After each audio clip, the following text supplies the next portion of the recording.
I never knew where I fit in, but I always felt like the black sheep of the family. I don't ever want to be a victim of my life or my circumstances, ever. Jesus Christ. You have to go to a dark place sometimes to like get to that point. I talked my mom into moving out to California. And when I didn't talk her into it. I think it was perfect timing for her and for me. And we packed up our Prius and all of our stuff, which wasn't a lot. I come from a very simple upbringing. And my mom was a travel nurse. She cashed in her retirement for us to move out here. And I always ask her now, I'm like, how did you do that? Like, that's kind of insane. And I'm sure she has her personal reasons too, but she was like, I kind of just had this feeling it was going to work out for you. That also makes me cry. And I also think it's really funny because if it hadn't have worked out, I'd be screwed because I didn't graduate high school. I wouldn't know where I belonged. Like, I thank my lucky stars that it did work out because life would look a lot different, I'm sure. And then, so we moved to LA planning to stay for 3 months at 15 and I never left. And I've been here almost 20 years. And now I guess it's a good segue into what I meant by a way out.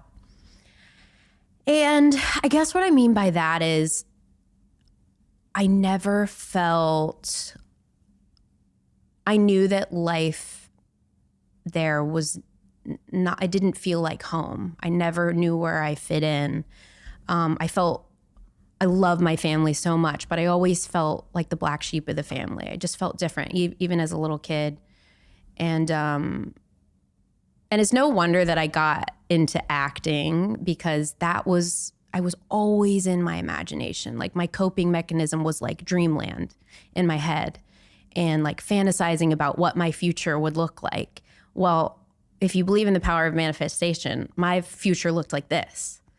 Like little Lucy kind of created this whole life for myself. And I just knew I wanted something different. You know, you used the word coping mechanism. Yes. I'm really compelled by that. Okay. Because I sat with Maisie Williams. That was another reason why I really wanted to do this because I thought that episode in particular was so powerful, really moving. Yeah, yeah. I got chills then just thinking about it because.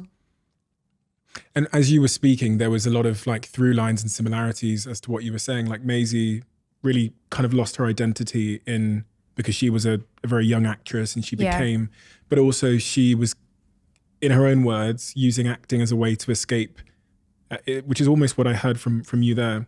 Yes, I didn't realize it. I realize now that my job completely was and has been at times a huge Band-Aid for a lot of issues in my life because I have like very addictive tendencies and a very addictive personality, and work, like a lot of people, can be such an amazing distraction, and we get away with it because you're productive, you make money, people like you. It's not like a negative addictive behavior.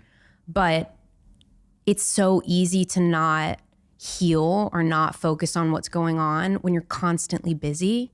And that's why after an experience like Pretty Little Liars, why everything kind of just like, you know, because we did that show we did 170 something episodes. That was like 8 years of my life in between 20 and 28 years old.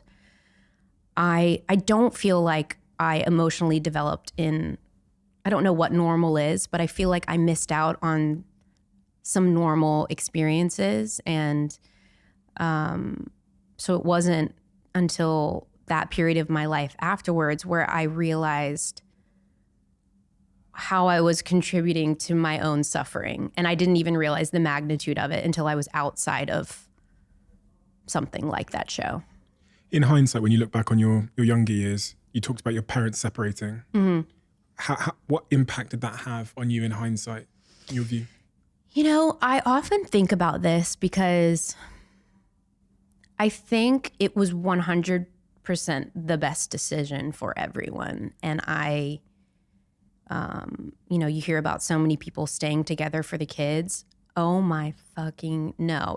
I'm so glad that my parents separated because it was the best thing for everyone. And why? It wasn't a happy marriage. I don't think, and I want to respect both of my parents and not speak up really on that. But I do think that it may have been a little toxic at times. And, I was 4, my sister was 6, and it allowed for a little more peace and calmness. And both of my parents are now remarried to wonderful people, and it all worked out. But I think I was raised by a single mom for a lot of my childhood. She was remarried for a little bit, but my dad is now back in my life, and he's given me so many lessons. I mean, I think that anything that's traumatic or painful, like I sort of just use that as ammunition to move forward. I'm like, what is this trying to teach me? What has this given me? Because we can look at any experience and say, and play victim. And I think it's okay to be the victim when you're younger, like you're a teenager, your 20s, it's kind of okay to do that and part of life. But I think at some point you have to take ownership of your life. That's why I feel like so many people are miserable, because you're in victim mode. I don't ever want to be a victim of my life or my circumstances, ever. I want to be the happiest I can be and learn the most I can possibly learn about myself. And sometimes that means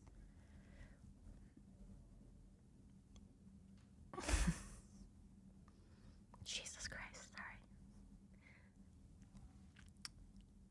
You have to go to a dark place sometimes to get to that point. Ooh.